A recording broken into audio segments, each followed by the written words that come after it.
This is a highly abnormal country. There is something इस country के जो basic software है ना, इसके कंट्री के सॉफ्टवेयर के में प्रॉब्लम है बहुत। हिजाब इज अ चॉइस, ये या तो हुक्म है या हुक्म नहीं है। अगर वो कुरान शरीफ में लिखा है, प्रॉब्लम को अल्लाह को आउटसोर्स क्यों कर देते हैं यार? एक बात बताओ पाकिस्तानियों, जरदारी ये क्या, कर्मण्यवाधिकारस्ते मा फलेषु कदाचन सुना होगा आपने कि तुम कर्म करते रहो। और जय हिंद दोस्तों, मैं हूं मेजर गौरव आर्य और आप देख रहे हैं द चाणक्य डायलॉग्स। इस वीडियो को लाइक करिए, हमारे चैनल को सब्सक्राइब करिए और बेल आइकन दबाना बिल्कुल मत भूलिएगा। पहले तो दोस्तों होली की बहुत बहुत शुभकामनाएं आपको और आपके परिवार को। Have a very very very happy Holi. अच्छा, कई लोग बोलते हैं हैव अ सेफ होली। अरे होली रंगों से खेली जाती है, चाकू तलवारों से थोड़ा ना खेल रहे हैं कि have a safe Holi. Have a happy Holi, खुशी से मनाइए होली। पिचकारी, बलून जो भी हैं, और ये वीडियो आप देखेंगे शाम के वक्त, तब भी एक दो गुब्बारे मार दीजिएगा परिवार वालों को, स्ट्रेंजर्स को नहीं। और खूब गुलाल लगाइए, खूब ऐश करिए, ठीक है। और एक गुब्बारा उसके लिए भी मारिएगा जो एनजीओ वाले कहते हैं ना कि डोंट वेस्ट वाटर। तो एक उन एनजीओ वालों को नहीं, अपने नेबर को, अपने दोस्तों को, अपने घर वालों को एक और गुब्बारा, सेव वाटर का जो ड्रामा करते हैं उनके लिए, ठीक है। अच्छा, तो दोस्तों हुआ ऐसे कि पंजाब यूनिवर्सिटी में कुछ हिंदू छात्र और कुछ मुस्लिम छात्र मिलकर होली सेलिब्रेट कर रहे थे। होली सेलिब्रेट कर रहे थे तो एक वहां पे कट्टरपंथी पार्टी है स्टूडेंट्स की, जिसका नाम है इस्लामी जमायत तुलबा। ये कहते हैं जमातुल इस्लामी का स्टूडेंट विंग है, ऐसा किसी ने मुझे बताया, आई डोंट नो। वो लोग आए और उन्होंने हमला बोल दिया और उन स्टूडेंट्स के साथ मारपीट करी और बोला कि साहब ये हिंदू जो हैं किस तरीके से होली मना सकते हैं, ये तो इस्लामिक देश है। तो 15 हिंदू पंजाब के कोने में, पाकिस्तानी पंजाब के कोने में होली मना रहे थे। तो भाई इस्लाम खतरे में आ गया पाकिस्तान में। पाकिस्तान एक ऐसा मुल्क है जहां पे 96-97% मुस्लिम्स रहते हैं, तो इस्लाम खतरे में आ गया वहां पे फट से, और उन्होंने मार पिटाई कर दी। ठीक है, दैट्स ऑल राइट। मैं इसलिए कहता हूं कि देखिए प्रॉब्लम हर जगह होती है, जहां पे जनसंख्या होगी वहां पे प्रॉब्लम होगी। लेकिन पाकिस्तान में क्या है कि it is supported by the constitution of Pakistan. ये बुरा लगता है। All these things, this difference, ये पाकिस्तान स्टडीज में पढ़ाते हैं, ये जहर कहां से आया? ये जो स्टूडेंट्स हैं जो जिन्होंने मारपीट करी है, इनके दिमाग में जहर किसने डाला? पाकिस्तान स्टडीज जो एक सब्जेक्ट होता है पाकिस्तान में, वहां पे बताया जाता है कि हिंदू कितने बुरे हैं, हिंदू ऐसे हैं। यहां नाम लेके ऐसे बोला जाता है कि हिंदू ऐसे हैं, हिंदू बुरे हैं, हिंदू ऐसा करते हैं, वैसा करते हैं। तो आप मन में बच्चों के डे वन से वायलेंस डाल देते हो, आप उनके मन में ये खुराफात डाल देते हो कि भाई it is okay to do this. और ये इस्लामी जमायत तुलबा, ये जो स्टूडेंट विंग है, ये अपनी तरफ से तो अच्छा ही काम करने गया है। As far as they are concerned, they are convinced कि अगर कोई हिंदू, एक 96-97% मुस्लिम कंट्री में एक हिंदू चुपचाप अपना त्यौहार मना रहा है तो गलत कर रहा है, इसको मारना जायज है, इसको मारना बिल्कुल हलाल है, इसको मारना चाहिए, तभी तो मजा आएगा। तो that is what they did. तो वहां पे इमीडिएटली इस्लाम खतरे में आता है पाकिस्तान में। मैं आपको बताता हूं दोस्तों, मैं बार बार एग्जांपल देता हूं ना। आई हैव मेट अरब्स ना, मैं कई बार ये बोल चुका हूं, पहली बार नहीं बोल रहा। और सऊदी अरब वो देश है जहां से इस्लाम पैदा हुआ, तो कायदे से सबसे कट्टर उनको होना चाहिए, कायदे से। अच्छा, इंडोनेशिया जो है वो सबसे बड़ा मुस्लिम देश है जनसंख्या के लिहाज से, उनको सबसे कट्टर होना चाहिए। But the Saudis and generally Arabs everywhere, they are perfectly normal people यार, very nice people. You go to them, you celebrate Holi, रंग वंग लगाओ, वो आपको बुलाते हैं घर पे, वो कभी ऐसा भेदभाव नहीं करते। ये प्रॉब्लम पाकिस्तान में है। मैं आपको बताता हूं, this is an abnormal country. कई पाकिस्तानी मुझसे कहते हैं ना कि सर आप ऐसा बोलते हैं हमारे मुल्क को। मैं झूठ नहीं बोल रहा। अगर मैं झूठ बोल रहा हूं तो आप बताइए मुझे कि मेरे साहब झूठ बोल रहे हैं। This is a highly abnormal country. There is something इस कंट्री के जो बेसिक सॉफ्टवेयर है ना, इसके कंट्री के सॉफ्टवेयर के में प्रॉब्लम है बहुत, एक जबरदस्त कोई प्रॉब्लम है इनके सॉफ्टवेयर में। There is something wrong with this country, I am telling you.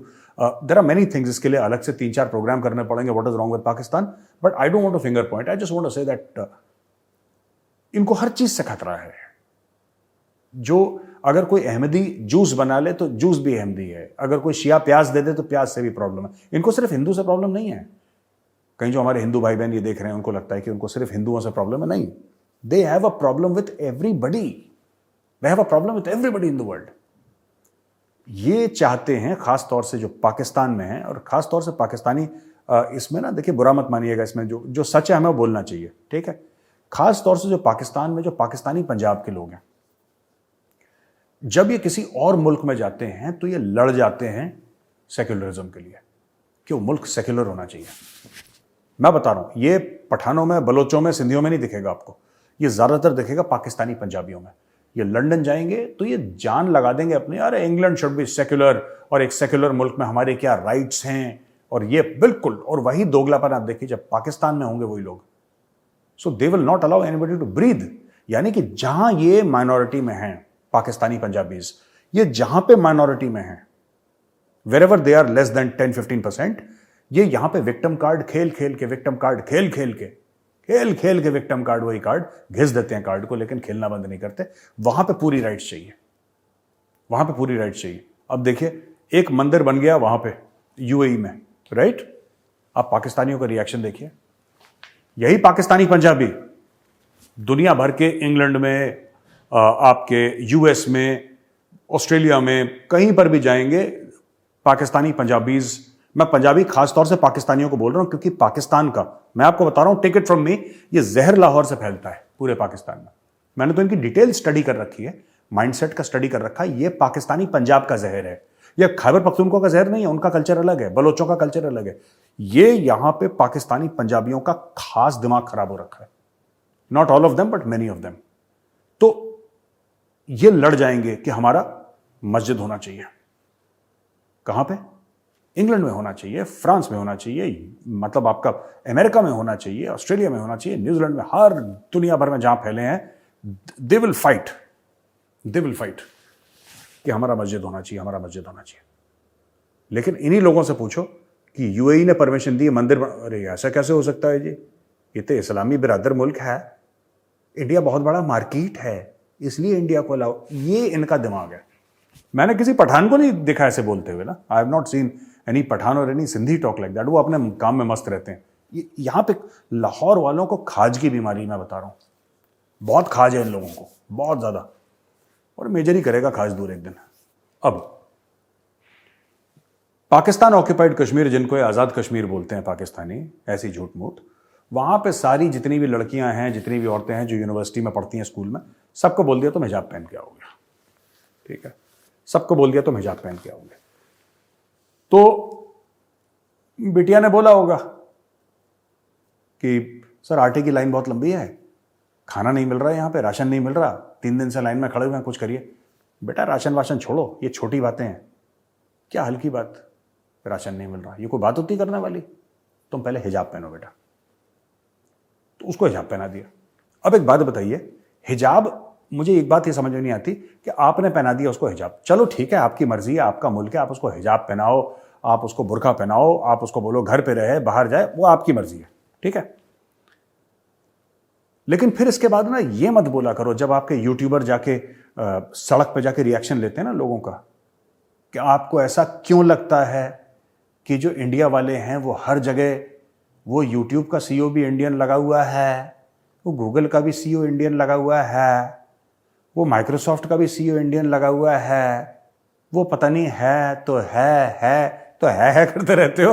वो इसलिए क्योंकि पढ़ाई में तुम्हारा दिमाग नहीं है, तुम्हारा दिमाग इसी में, इसने हिजाब पहना, इसने बुर्का पहना, इसीलिए तो कोई पाकिस्तानी किसी मल्टीनेशनल कंपनी का सीईओ नहीं है, क्योंकि तुम्हारी पढ़ाई जीरो है, तुम्हारी पढ़ाई जीरो है, इसीलिए तुम्हारे मुल्क से, तुम्हारी पढ़ाई का ये स्टैंडर्ड है कि तुम्हारी मुल्क से शेख रशीद टाइप के लोग निकलते हैं दिमाग से पैदल। तो that is what happens in a country. आपकी प्रायोरिटीज अलग है। उस लड़की है जो वहां पे, जो आपके पीओके में है, आपने कभी उससे पूछा बेटे आपके नंबर कितने आए, आपको डॉक्टर बनना है, आपको इंजीनियर बनना है, आपको सिविल सर्विसेज में जाना है, बेटा आपको वकील बनना है, बेटा आपको आगे जाके मैकेनिकल इंजीनियर बनना है, सिविल इंजीनियर बनना है, आपने कभी उस लड़की से बोला? आपने बोला नहीं, ना ना ना ना ना बेटा तू सबसे पहले हिजाब पहन ले, तू पढ़ाई कर ना कर, तू हिजाब पहन ले। फिर कहते हैं कि गूगल का सीईओ इंडियन है, और यार तुम लोग ये नाटक या ड्रामा या ढकोसले बंद करो, तब तो जाके तुम्हारे भी बनेंगे सीईओ। तुम्हारा दिमागी इसी में रहता है। और वही मैं कह रहा हूं कि मुझे कहना नहीं चाहिए, इंडिया में भी प्रॉब्लम है। जो पूरा हिजाब वाला ड्रामा हुआ था ना कर्नाटका में, क्यों हुआ था? उस लड़की को बड़ा बोला, इस लड़की को बड़ी शेरनी है, और ये कोई शेरनी वेरनी नहीं हो, ठीक है? उसको पता है कि उसका कुछ नहीं होना। मैं आपको बताता हूं छोटी सी चीज, वो जो लड़की थी जो हिजाब पहन के और काफी प्रोटेस्ट कर रही थी, लोगों ने बड़ा बड़ी शेरनी है, शेरनी वेरनी कुछ नहीं है यार। उसको पता है कि she is protected by Indian law, she knows she is protected by Indian constitution. उसका कोई बाल बांका नहीं कर सकता, उसको पता है। यही चीज बहुत कम लेवल पे मलाला यूसुफजई ने पाकिस्तान में सिर्फ ये बोल दी मलाला यूसुफजई कि लड़कियों को पढ़ना चाहिए। उसने कोई और बात नहीं करी, उसने बोला पढ़ना चाहिए। खोपड़ी पे गोली मार दी तालिबान ने उसको, राइट? तो मैं आपको समझाने की कोशिश कर रहा हूं कि आपको बच्चे को हिजाब पहनाना है, लड़कियों को आप पहनाओ, पर एजुकेशनल इंस्टीट्यूशन के यूनिफॉर्म में आपको वो रिस्पेक्ट करनी पड़ेगी। और दूसरी चीज है, बच्चे से ये तो पूछ लो कि बेटा आप कितनी मुस्लिम लड़कियां हैं, वो भारत में भी या कहीं भी किसी भी मुल्क में। हमारे यहां तो Muslim girls are doing pretty well, और मैं प्रे करता हूं कि जो मुस्लिम लड़कियां हैं हमारे देश में वो प्रॉपर IAS में जाएं, IPS में जाएं, फॉरेन सर्विस में जाएं, फौज में जाएं। They should become top of the line engineers, doctors. और ये होगा, पर ये पढ़ के होगा, हिजाब पहन के नहीं होगा। मैं ये नहीं कह रहा कि जो हिजाब पहनता है वो क्वालिफाई नहीं कर सकता, मैं ये बात नहीं कह रहा। I am just saying that focus should be on education. Focus should not be इनके सर पे कपड़ा पहना है कि पैर पे कपड़ा पहना है। दैट इमटेरियल यार, बेकार की धक्के ऐसी चीजें। सिर्फ मैं एक बात मैंने पूछी अपने दोस्त से, मेरा मुस्लिम फ्रेंड है, और खैर वो भी मतलब ऐसी टोटल का ही है वो, मतलब उसको खास कोई नॉलेज नहीं है इस्लाम की। तो लेकिन उसने अपने लेडी जो रिश्तेदार हैं उनसे पूछा कि इस्लाम में क्या जो हिजाब है क्या वो हुक्म है? जैसे सिखिज्म में ये कहते हैं कि पग पहननी है सरदार को ना, जो भी सिख होगा उसको पग पहननी है, हुक्म है ये वन ऑफ द पिलर्स है ऑफ सिखिज्म, आपको पग पहननी है। तो क्या ऐसा हुक्म है? तो इसमें भी 50 किस्म की थ्योरीज है कि नहीं है। बोला कि नहीं, थोड़ा सा मॉडेस्टली ड्रेस होना चाहिए, ये वो ये। मैंने बोला नहीं, स्पेसिफिकली बताओ हिजाब का है कि नहीं है। फिर कहते हैं हिजाब इज माई राइट, हिजाब इज माई चॉइस। चॉइस कैसे हो गई? मैं एक बात पूछना चाहता हूं आपसे, इसके बाद मैं अगली खबरों में जाऊंगा। जो भी कहते हैं भारत में भी और कहीं पे भी हिजाब इज अ चॉइस, ये या तो हुक्म है या हुक्म नहीं है। अगर वो कुरान शरीफ में लिखा है कि आपको हिजाब पहनना है तो फिर वो अलग मैटर हो जाता है, ठीक है। पर अगर कुरान शरीफ में नहीं लिखा है कि आपको हिजाब पहनना है, फिर ये कि मैं हिजाब पहनूंगा, कल मैं बोल दूं कि यार मैं कुछ और ही पहन के जाऊंगा, तो एक यूनिफॉर्म होती है ना। तो यही चीज ये इन्होंने POK में कर रखी है, पाकिस्तान ऑक्यूपाइड कश्मीर में, कि सारी लड़कियां हिजाब पहनेंगी। कोई इसमें इंटरेस्टेड नहीं है कि इनका सिलेबस, वहां पे स्कूल नहीं है, वहां पे कॉलेज नहीं है, वहां पे एयरपोर्ट नहीं है, वहां पे ढंग का बस स्टैंड नहीं है, वहां पे ढंग का रेलवे स्टेशन नहीं है, कुछ नहीं है वहां पे। कश्मीर बनेगा पाकिस्तान और सब हिजाब पहनो। This is their solution for everything, कि कश्मीर बनेगा पाकिस्तान और चलो बेटा हिजाब पहनो सबके सब, तो मामला सब ठीक हो जाएगा।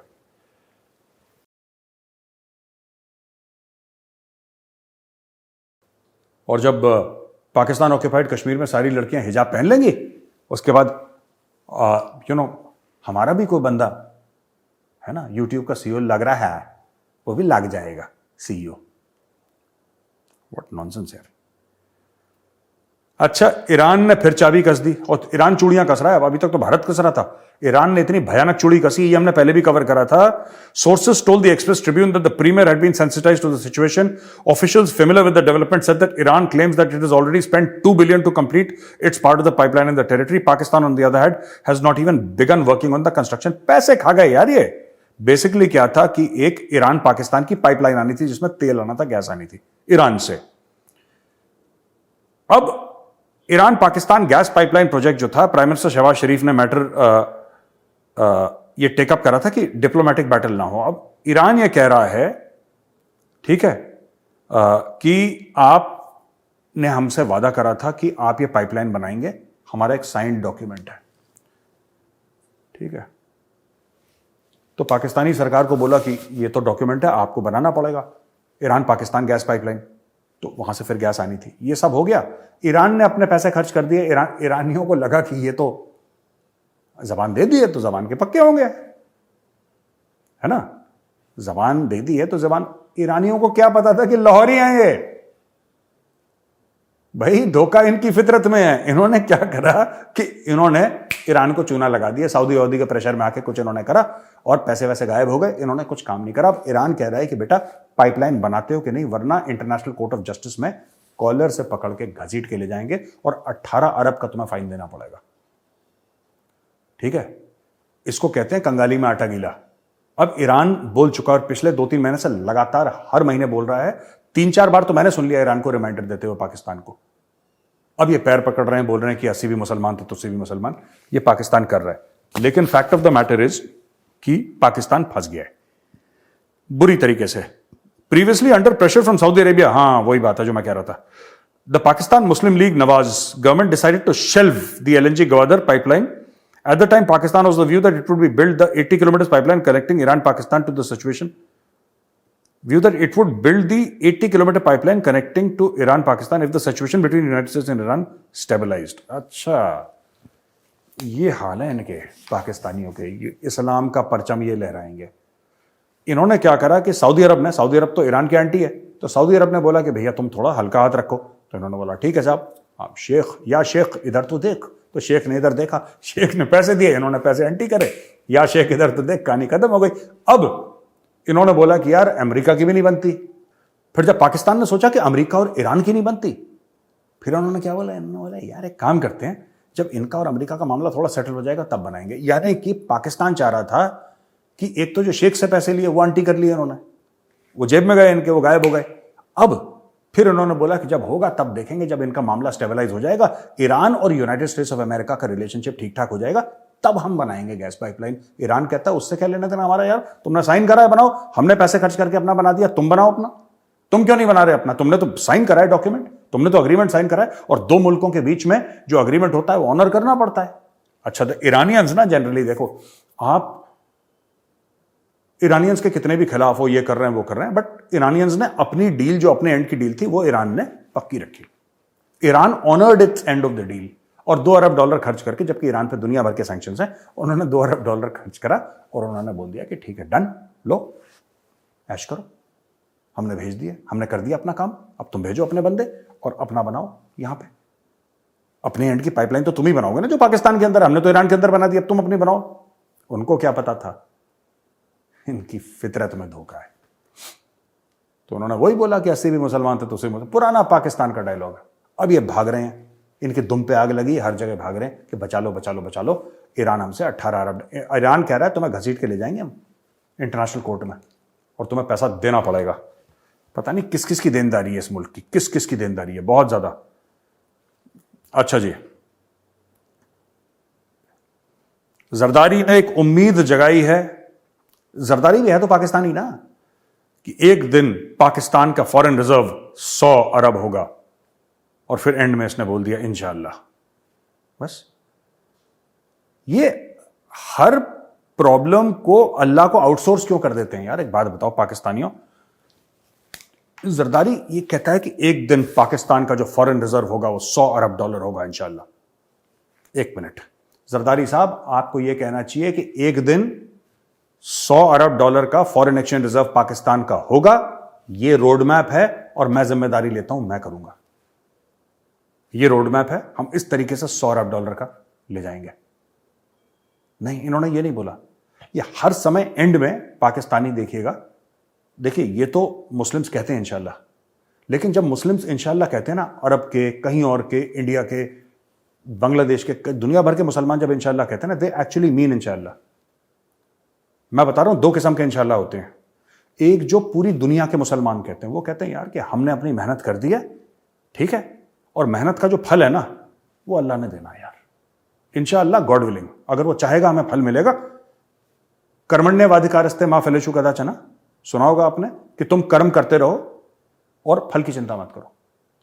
तो बाकी मुसलमान कहते हैं कि हम अपना काम करेंगे और देखते हैं यार, अगर ऊपर वाला देगा, अल्लाह देगा तो इंशाअल्लाह उसकी मर्जी है, if God wills it will happen. तो उन्होंने अपना काम कर दिया। पाकिस्तानी अलग लेवल के खिलाड़ी हैं। पाकिस्तानी इंशाअल्लाह कहते हैं ना, दो किस्म के मैंने आपको बताया, एक दुनिया का इंशाअल्लाह है, दुनिया भर के मुसलमानों को, पाकिस्तानियों का इंशाअल्लाह। पाकिस्तानी कहता है यार मैंने आपसे लाख रुपए लिए हैं, कल मैं आपको वापस कर दूंगा इंशाअल्लाह। अब वो कल नहीं आया, पाकिस्तानी ने आपके पैसे वापस नहीं करे, अब आप उसके पीछे पड़ गए, कि भाई मेरे पैसे लाओ पैसे लाओ। कह रहे यार तुम क्या बात कर रहे हो, मैंने इंशाल्लाह नहीं बोला था। बस उसने अल्लाह के कंधे पे बंदूक रखी, फायर। ये हाल है इनके, ये हाल है इनके। यही इन्होंने इंशाल्लाह करके वो साइन करा था ईरान के साथ डील। ठीक है, अब ईरानी लोग सच बोल रहे हैं। जब ईरानी ने इंशाल्लाह बोला था, उसने बोला था और उसने इंशाल्लाह बोल के काम कर दिया, इन्होंने धोखा दे दिया। तो लाहौरियों की फितरत में है धोखा।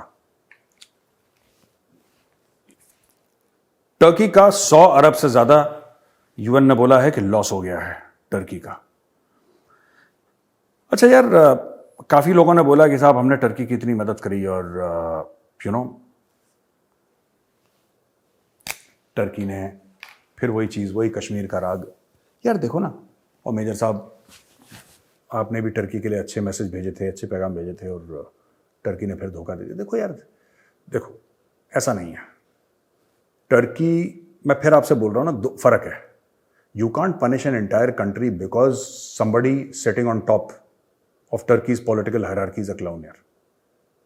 ठीक है, आप बच्चों से अपनी दुश्मनी, और ये ह्यूमैनिटेरियन चीजें होती हैं यार, ये इसमें ये नहीं देखना चाहिए कि उनके पॉलिटिकल आइडियोलॉजी का है।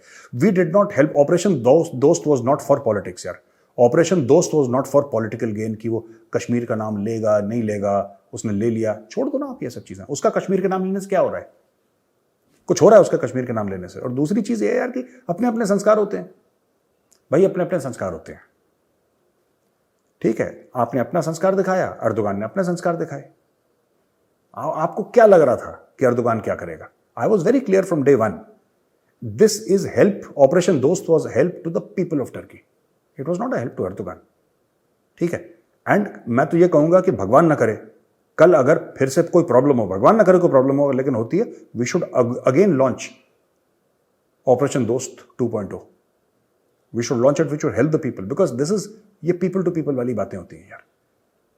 ठीक है, इसमें कि वो कश्मीर देखो, उसकी फितरत वैसी है, उसके संस्कार वैसे हैं। आप जितना भी दूध पिलाओ, एर्दोगान काटेगा काटेगा, that's all right, that's okay. और उसके करने ना करने से कुछ फर्क नहीं पड़ रहा। ठीक है, कुछ फर्क नहीं पड़ रहा। ना वो पाकिस्तान को बेनिफिट कर पाया, ना हमारा कुछ नुकसान कर पाया, कर भी नहीं पाएगा, वो कर भी नहीं पाएगा। ठीक है, तो इसको इग्नोर करिए आप लोग। अच्छा, चाइना को फिर बोल दिया पाकिस्तान ने कि $2 अरब हमारे रोल ओवर कर दो, वही ड्रामा पुराना, ये दे दो वो दे दो। अच्छा जी, आखिरी खबर है आज की, बहुत तगड़ी बहुत प्यारी, कि भारत ने 20,000 मीट्रिक टन अफगानिस्तान भेज रहा है भारत, और ये भेज रहा है चाबहार पोर्ट, जो हमने ईरान में पोर्ट बनाया ना दोस्तों, चाबहार पोर्ट के थ्रू। क्योंकि हमने कई बार पाकिस्तान से बात करी कि यार हमें ना अफगानिस्तान, क्योंकि वहां के लोग परेशान हैं, तो हम वहां से वीट भेजना चाहते हैं। तो फिर पाकिस्तानी, अच्छा हम सोचेंगे, ये करेंगे वो करेंगे, वो अपनी छोटी हरकतें, अपनी गिरी हुई हरकतें, और कहने को अफगानिस्तान पे पहुंच जाते हैं ये लोग कि जी असी भी मुसलमान थे तो उसी मुसलमान हमारे। बट इन्होंने पता है क्या करा, एक बार वीट गई भी थी पाकिस्तान के थ्रू, इन्होंने अपने झंडे लगा दिए और अफगानियों को झूठ बोल दिया कि हमने भेजा है। ये भी एक बार हो चुका, मैंने सुना है ये। ठीक है, क्योंकि खुद इनके पास तो है नहीं, खुद तो इंपोर्ट करते हैं ये लोग, वीट खुद उगा नहीं पाते। Agrarian country, 70% of the people engaged in agriculture, इनकी सब्जियां भी बाहर से आती हैं, तो हाल है पाकिस्तान का। खैर एनीवे, तो इंडिया भेज रहा है, और आई होप कि अफगानिस्तान में इससे देखो ज्यादा तो क्या ही फर्क पड़ेगा, लेकिन जितना भी हम कर सकते हैं अपने अफगान भाइयों के लिए जरूर करेंगे। तो दोस्तों, वीडियो यहीं पे खत्म होता है और अब हम आ जाते हैं क्वेश्चन एंड आंसर्स पर। ठीक है जी। अच्छा, सरोज कुमार महाराणा, सरोज जी नमस्कार, जय Hind. Being an AI professional, I understand that war strategy has evolved from traditional to total unconventional and hybrid one. Please share your thoughts on our capabilities in the arena of unconventional war. देखिए ना, दो चीजें हैं। Yes, the concept of war is changing. Yes, there is a concept of hybrid war. AI है, blockchain है, और भी चीजें हैं जो कि हम लोग यूज कर रहे हैं वॉर में। लेकिन the complete nature of war will never change. In the end, जब भी आप कहते हैं ना कि आपको जमीन, व्हेन यू कैप्चर ग्राउंड, जब आप फतेह करते हैं, let us say we go inside PoK, so we have drones, we have missiles, we have AI, we have this thing, but when you have to capture territory, जब आपको वहां पे तिरंगा गाड़ना है, तो वो एक हिंदुस्तानी फौजी का हाथ होगा जो पीओके में तिरंगा गाड़ेगा। You always need human beings. You always need the infantry. You need the artillery. You need mechanized forces, you need engineers, you need ASC, AOC, you need everybody, signals, EME, मतलब जो भी है फौज में ना, air defence वगैरह, you need everybody to fight. And yes, AI will enhance capability. Non-conventional fighting capabilities will enhance capability, but you will always require a human being to go and do the work, actual work on ground. Everything cannot be done with a computer. ये एक सोच की बात है कि आजकल लड़ाई बिल्कुल ऐसी बदल गई है कि एक बटन दबाओ तो ये बटन, अगर दबाने वाली लड़ाई ऐसी होती तो हजारों कितने लोग यूक्रेन रशिया की लड़ाई में मर गए, तो बटन ही दबा के हो जाता, फिर लड़ क्यों रहे हैं आपस में वो? तो ये गलत फहमी है लोगों की. Yes, it has changed. No doubt आप सच बोल रहे हैं कि yes, it has changed, but there will always be human intervention and our capabilities in unconventional war, we are ramping it up. हम लोग इसको रैंप अप कर रहे हैं. बहुत ज़्यादा पैसा रिसर्च एंड डेवलपमेंट में जा रहा है, R&D में बहुत ज़्यादा पैसा लगाया जा रहा है, एंड प्राइवेट फर्म्स के साथ पार्टनरशिप हो रही है. कई सारी ऐसी चीज़ें हो रही हैं जिसमें हम लोग अपनी कैपेबिलिटीज एनहांस कर रहे हैं, खासतौर से AI में, आर्टिफिशियल इंटेलिजेंस में. Manoj Kamath ji, dear major Gaurav Arya, Jai Hind. My name Jai Hind Manoj ji. I am based in US. ये कहना चाहते हैं कि recent geopolitical implications of the recent insinuations and requests for foreign interference by Rahul Gandhi. In my humble opinion, this is deplorable, but trying to wrap my head around if there is truth to what Rahul is insinuating and how this benefits Rahul Gandhi and the Congress party. अच्छा, ये कहना चाहते हैं कि जो राहुल गांधी ने जो Cambridge में बोला है, बोलने दीजिए, उससे क्या फर्क पड़ रहा है? टर्की ने कश्मीर का नाम ले लिया, क्या हो गया? जॉर्ज सोरोस ने बोल दिया कि मैं सरकार बदल दूंगा, तो क्या हो गया? राहुल गांधी बोल, मैं तो सिर्फ, देखिए, राहुल जी को पूरा हक है, उनको जो बोलना है बोलें कहीं पर भी जाके, ठीक है ना. He can say whatever he wants to say. उन्होंने तो ये तक बोल दिया कि डॉक्टर जयशंकर को फॉरेन पॉलिसी का ज्ञान नहीं है, मुझसे ज्ञान ले लें वो. अब वो कह सकते हैं Rahul ji, he is an honourable member of parliament. All I want to say is that जो मल्लिकार्जुन खड़गे साहब हैं, he is the face, right, but the real leader of the Congress is Rahul Gandhi ji. Rahul Gandhi is the real leader of the Congress. तभी आप देखिएगा जो पदयात्रा करते हैं वो कन्याकुमारी से कश्मीर कौन करते हैं? खड़गे जी थोड़ा ना करते हैं, राहुल गांधी करते हैं, राइट. कैम्ब्रिज में किसको बुलाया? खड़गे जी को थोड़ा ना बुलाया, राहुल गांधी को बुलाया. राहुल गांधी जैसे तो और भी मेंबर ऑफ पार्लियामेंट है. If Rahul Gandhi is simply a member of parliament of the Congress party and nothing more than that, so why aren't other member of parliaments called at the level at which he is called? Because he is the leader of the Congress party. आपने खड़गे साहब का poster लगा दिया. Having said that, मैं सिर्फ ये कहता हूं कि द इलेक्टोरल पॉलिटिक्स में your first job is to win elections. Your first job is to win elections. Electoral politics की जहां तक बात है, पॉलिटिशियंस के और भी कई काम होते हैं, दसियों काम होते हैं, सिर्फ इलेक्शन नहीं. लेकिन one of your main jobs is to win elections, because once you come to power, then you have your own policies. फिर आप अपनी पॉलिसी ले आते हैं क्योंकि लोगों का विश्वास आपके साथ होता है. ये कैम्ब्रिज में स्पीच दे रहे थे, यहां पे नॉर्थ ईस्ट में 3 स्टेट पे इलेक्शन हुए, निपट गए तीनों में. तो मैं यही कहना चाहता हूं कि देखिए, मैं खुद पॉलिटिक्स में ज्यादा मुझे इंटरेस्ट नहीं है, और नॉलेज तो क्या ही है, मुझे इंटरेस्ट ही नहीं है पॉलिटिक्स में. लेकिन फिर मैं कहना चाहता हूं कि अगर मेरा ये काम है ना, अगर मेरा जॉब है कि अगर मैं फॉर एग्जांपल मैं आई एम अ राइटर और I anchor a show on television, या मैं अभी आपके सामने यूट्यूब के जरिए मैं आपसे बातचीत कर रहा हूं, अगर ये मेरा काम है, it is my job to do that well. ठीक है, it is my job to do it well. ये मेरा जो बेसिक काम है ना, मैं अगर वो छोड़ के 10 काम और करूंगा, वो अच्छे हों बुरे हों बात की बात है, मेरा हक होगा करने का, लेकिन I am not focusing on my basic job. तो ये मुझे, देखिए, मेरे बड़े मिडिल क्लास टाइप के रूट्स हैं, और मैं ये समझता हूं कि यार जो काम करो, माँ बाप ने हर समय यही सिखाया कि बेटा जो भी तुम्हें करना है ढंग से करो, अच्छे. और आप लोगों को सबको माँ बाप ने यही सिखाया होगा कि बेटा जो भी काम करते हो ढंग से करो. तो हमें वही चीज़ सिखाई कि तो ढंग से काम नहीं हो रहा वहाँ पे. That is my only complaint. तो क्या ही है, मैं कौन होता हूँ यार कंप्लेंट करने वाला. लेकिन all I am saying is that, ठीक है, उन्होंने जो बोला कि ये नहीं है, वो नहीं है, ये है, उससे कोई फर्क नहीं पड़ेगा. वो वापस आ जाएंगे. यहाँ पे इंडिया में कुछ मीडिया हाउसेज हैं, कुछ एडिटर्स हैं जो उसके बारे में लिखेंगे, लोग भूल जाएंगे. बिकॉज ग्राउंड पे कुछ नहीं कह रहे ना. वर्ड्स आर, देखिए, वर्ड्स आर चीप. एक्शन. अगर राहुल जी को भारत की फॉरेन पॉलिसी नहीं पसंद आ रही, चाइनीज पॉलिसी नहीं पसंद आ रही, तो आप चुनाव जीतिए, आप प्रधानमंत्री बनिए और अपने हिसाब से फॉरेन पॉलिसी. अच्छा, आपको चुनाव भी नहीं जीतने, आपको लगातार सारे चुनाव हारने हैं, तो फिर कैसे काम चलेगा इन अ डेमोक्रेसी? किस तरीके से काम चलेगा? या तो हम सीधा साधा हाथ जोड़ के सब लोग 140 करोड़ लोग खड़े हो जाते हैं कि मोदी जी आप घर चले जाइए, आप वापस अहमदाबाद चले जाइए, राहुल जी का बहुत मन है प्रधानमंत्री बनने का. ऐसा तो हो नहीं सकता. तो आपको नहीं पसंद आ रहे मोदी जी, आपको जयशंकर साहब की फॉरेन पॉलिसी नहीं पसंद आ रही, आप जीत के चुनाव अपनी फॉरेन पॉलिसी ले आइए. इज दैट सिंपल यार, इज दैट सिंपल. इसमें सऊद अहमद हैं, लव फ्रॉम पाकिस्तान. ओड़ी बाबा, सऊद जी बहुत बहुत धन्यवाद आपका, थैंक यू. आपने your views are based on facts. You have often said that Pakistanis are so brainwashed that the country can not be reformed. You have, however, discounted the power of social media. Pakistanis are now getting information from all sources and things are changing. Who would have thought a couple of years ago that I would be listening to you? Yes, the number of such Pakistanis is small, but it's increasing. Would appreciate if you would respond. Best regards. अच्छा सऊद जी, पहले तो बहुत बहुत धन्यवाद आपके सवाल का. देखिए साहब, ऐसा है ना कि मैं आपको बताता हूँ, एक्सेप्शंस हर जगह होते हैं, ठीक है ना. इंडिया में भी एक्सेप्शंस हैं, पाकिस्तान में भी एक्सेप्शंस हैं, और ये तो छोड़ दीजिए, ये जो मेरी शो देखेंगे, ये जो मैं अभी रिकॉर्ड कर रहा हूं, उसमें भी लोग एक्सेप्शंस होंगे जो कहेंगे कि मेरे साथ we disagree with you. So of course there will be right thinking Pakistani जो चाहते हैं कि यार सोशल मीडिया से इंफॉर्मेशन मिले. पर जिस डगर पे पाकिस्तान को चला दिया है आप ही के लीडर्स ने, सऊद साहब मैं आपसे बात कर रहा हूं, जिस डगर पे, जिस रास्ते पे चला दिया ना, उस रास्ते की वापसी नहीं है कोई. That's a one way street, इसमें कोई यूटर्न नहीं है. इतना ज्यादा रिलीजन का इन्वॉल्वमेंट अनहेल्दी होता है. Religion is good. Mark my words what I'm saying. Religion is good. Organized religion is a scam. जो organized religion जब हो जाता है ना, वो scam बन जाता है. Religion अपने आप में बहुत अच्छी बात है. मैं एक प्राउड हिंदू हूं, ठीक है, but I don't believe in this thing, कि मैं बिलीव करता हूं शास्त्रों में, वेदों में, मैं बहुत बिलीव करता हूं.